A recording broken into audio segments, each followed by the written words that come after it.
This weekend, the Manitoba Chamber Orchestra and Cluster Festival present Warp Weave Reimagined. Originally scheduled to take place in March, Sunday's performance will bring a spring freshness to the autumn afternoon air when indie darlings Slow Spirit and Raine Hamilton join guest conductor Larry Strachan and the MCO. We've reached Eric Roberts of Slow Spirit, Raine Hamilton, and Larry Strachan. Hello, all. Hi.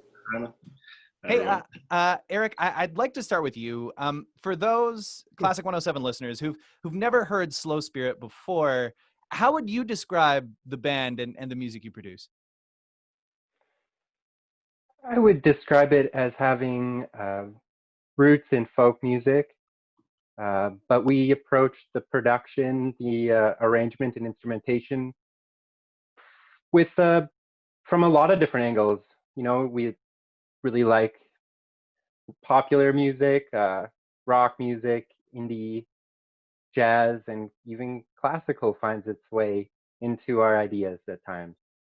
The word that comes to the word that comes to mind for me is a real sophisticated sort of sound. Like you said, there's just a wide variety of influences, a lot of genre bending that's coming in. I should say, congrats on the launch of the new record. I know that was back in May, but no one knows where to find you. Your third album, you're a three-piece ensemble. You and Natalie met in jazz school, right? That's right. We met at Brandon University in 2010. And I think that influence, somewhat apparent. I mean, there's that rhythmic complexity. You guys are harmonically adventurous, just some solid listening all the way around. But one thing that I'm curious about is in terms of that complexity, you guys sometimes throw in some saxophone, some synths, some acoustic and electronic goodness. Have you ever arranged for orchestra before? And how did you go about taking that sound world and then applying it for this concert? We had never arranged for strings before. This is the first time. Although Natalie plays the upright bass, and on this last album, we utilized that to create string arrangement-like effects a lot. So the adaptation came pretty easily, I thought. And it's been years since theory in university, but I was able to put some of those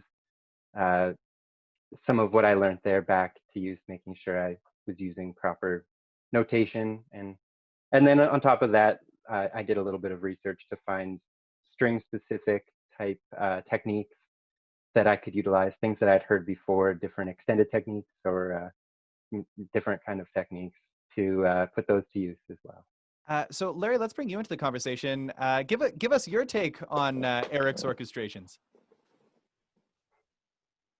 Well, I mean, I remember when I, just looking at the first measures of one of the songs that we're doing, it just had a look of a kind of a rock edge tinge to it, which is kind of exciting. And it has a lot of rhythmic aspects to it, adventurous harmonically. I mean, you've got one song with 6 flats in it, so it's very and it changes, a lot of subtle changes in that too. So you always have to be listening for those subtle changes. So it's he said it's his first time writing for strings or with the band, playing with an orchestra, and I think it'll be successful. I think it's gonna have a good mix.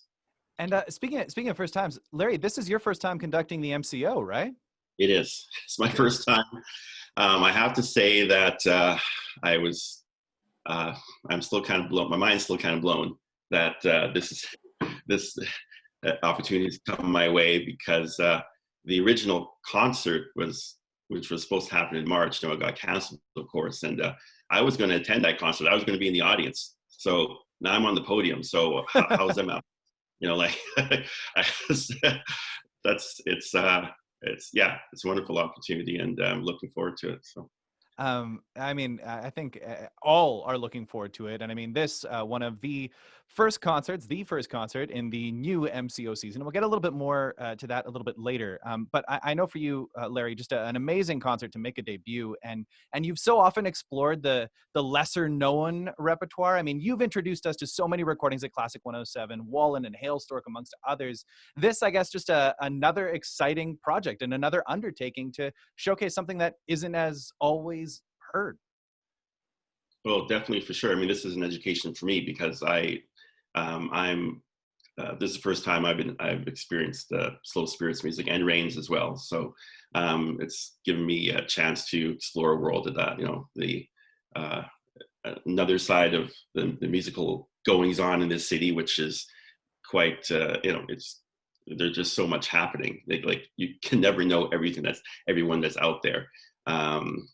And I remember, I sort of had a taste of this in the past when I was an assessor for a grant award of some kind. I had to review all these different applications, and you're like, wow, I didn't know all these people were out there. Like you're just shocked at the tremendous diversity of styles and music that's out there, what people are creating. So it's great to be able to meet these two artists and to work with them. So Raine, you've been hanging out quietly over in the corner. You're no stranger to the MCO. You've performed with them before. What are you most looking forward to about returning? This is my first time with the MCO. Yeah. What? I am Okay, delighted. my bad. I'm a Holy long-term moly. fan of the MCO. You might have just What? seen me at like every concert, Yeah. taking notes. Okay. So I'm a very big fan. I love this ensemble so much. It has all my favorite sounds in it. I'm just a string player to the heart, I think, through and through. So, cover the whole gamut. I'm there.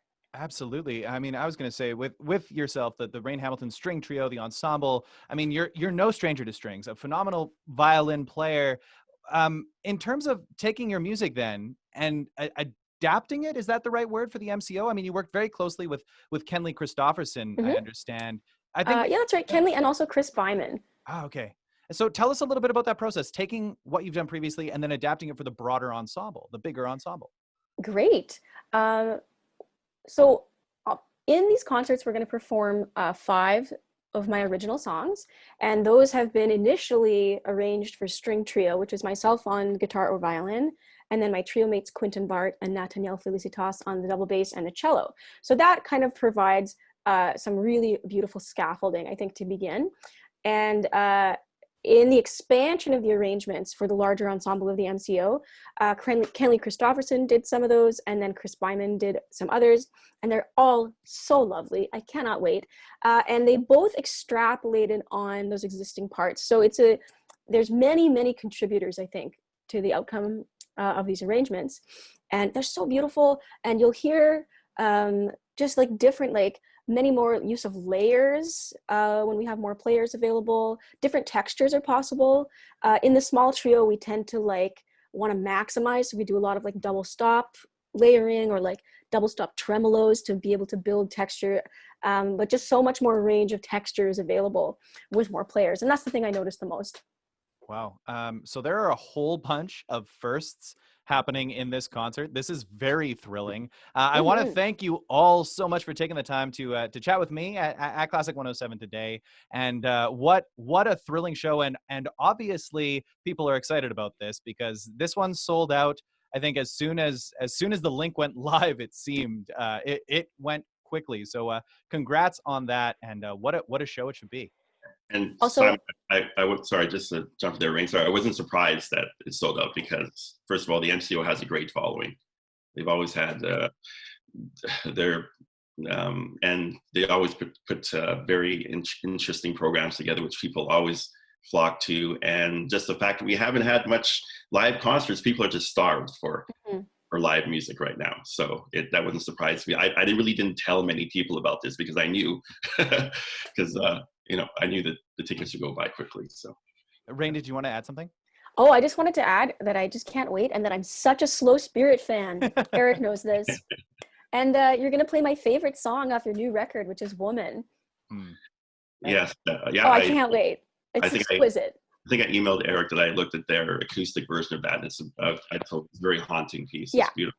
Oh, Uh, So looking forward to it. Eric, Eric, just to close things out, can we circle back to you? Have you guys had a chance to really showcase this album in person yet? No, we've played one gig this year. It was at Festival de Voyageur. We played a few songs off of this album before they were released, but um, we made this album kind of in isolation, in On and All Where We Live, and we didn't, we haven't performed much of the material at all. So this will be a big show for us to showcase some of this new album. Oh, just exciting all the way around. Congrats to all of you. Warp, we've reimagined the MCO with Slow Spirit, Raine Hamilton, led by Maestro Larry Strachan, happening this weekend, Sunday, 2 shows. As we mentioned, both of them sold out, 1 and 3:30 at the Winnipeg Art Gallery. If you've got tickets, consider yourself lucky.